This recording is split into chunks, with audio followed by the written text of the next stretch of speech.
আমি এটা ধৰক আমাৰ ববাইতে নগাঁৱৰ পৰা ইয়াত খোজকাঢ়ি অহা জেগা ববাই তেতিয়া আহোঁতে তেতিয়া পৰা পুলি বাগানলৈকে গাড়ী চলে তাৰ পৰা খোজকাঢ়ি আহি পেলাই এইটো জেগাত যদি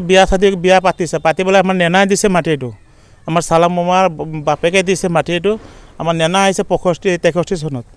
আহি পেলাই ইয়াত বিয়া দিছে দি পেলাই ইয়াত ঘৰ পাতিছে আমাৰ মোৰে এতিয়া বৰ্তমান 46 চলি আছে বয়স ইমান পুৰণা মানুহ তথাপিও যে আমি ইয়াৰ পৰা যাব লাগে আমাৰ একো এটা চৰকাৰে আমাক একো হস্তাপন দিয়া নাই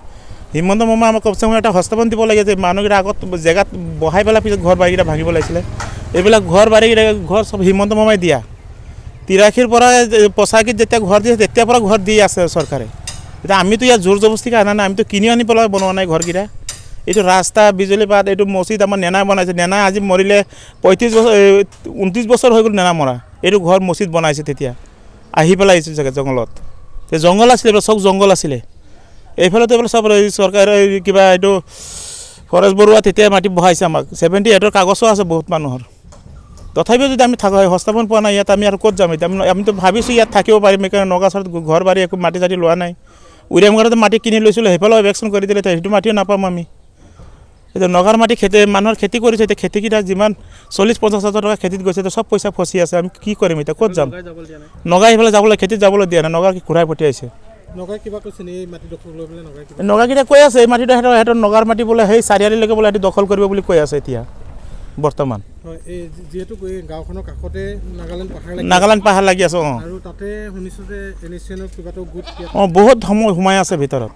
এই খেতি ফালে যাবলৈ নিদিয়া কৈছে তহঁতে খেতি নাই বোলে এইফালে আমাৰ মাটি বোলে এনেকুৱা কৈ আছে আমিতো এতিয়া সৰুৰ পৰা ইয়াত ঘূৰি আছোঁ চলি আছোঁ খাই আছোঁ আমি ইয়াতে কামানি কৰিছোঁ আমিতো বেলেগ ফালে যোগাৰ কৰা নাই ববাই খোজকাঢ়ি আহি পেলাই ইয়াত বিয়া পাতিছে ইয়াত মাটি লৈছে নেনাই মাটি দিছে মাটিও বেলেগ ফালে দখল কৰা নাই কিনাও নাই ননাই দখল কৰিছিলে নেনাই কিনি লৈছে তেতিয়া নেনাৰ মাৰ পৰা 1 বিঘা মাটি দিছে আমাৰ মাক ভাগক সেইটো মাটিতে ঘৰ বনাই আছোঁ আমি বৰ্তমান এতিয়া আমি ক'লৈনো যাম আমাৰতো কোনো জেগা বিচাৰ নাই আৰু ককা দেউতা ইয়াতেই মৰি গ'ল এতিয়া আমি এতিয়া 50 বছৰমান হ'ল আমাৰ বয়স এতিয়া ল'ৰা ছোৱালীয়ে কান্দি পৰি আছে এতিয়া কৈ আছে বোলে আমি BA ফাইনেল দিব লাগে এতিয়া বিয়া পৰীক্ষা আমি ক'ত দিম এতিয়া আমাৰতো আৰু উপায় নাই এতিয়া ছাৰে যদি আমাক কিবা এটা সুবিধা দিয়ে তেতিয়াহ'লে আমি আৰু ছাৰকে হেৰি জনাইছোঁ এতিয়া ছাৰে আমাক ৰাখিবলৈ কি উপায় লয় এইটো ছাৰে জানিব এতিয়া দেখিছোঁ যে ঘৰৰ বস্তু বাহিনীবিলাক খুলি আছে এতিয়া ক'ত নিম এতিয়া ইয়াতে খুলি থৈছোঁ এতিয়া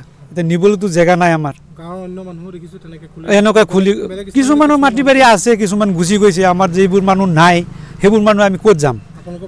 আমাৰতো আৰু বেলেগ জেগাত ঠাই নাই আৰু ভোট আমি ইয়াতে দি আছোঁ যিমান চৰকাৰ আহিছে আমি ভোট দিয়ে আছোঁ আৰু এতিয়াও দিয়ে থাকিম আমি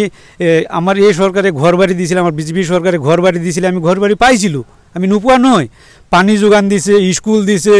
আমাক এই ৰাস্তা দিছে লাইন দিছে এতিয়া আকৌ চৰকাৰে কি ভাবিছে মনত কি কৰিছে এইটোতো আমি মানা কৰিব নোৱাৰোঁ ছাৰক এতিয়া ছাৰে ভাঙিব কৈছে ভাঙক কিন্তু আমাক কিবা একটা হস্তাপন দিবলৈ কিবা একটা উপায় দিয়ক চৰকাৰী ঘৰ পাইছে আপুনি চৰকাৰ ঘৰ দিছে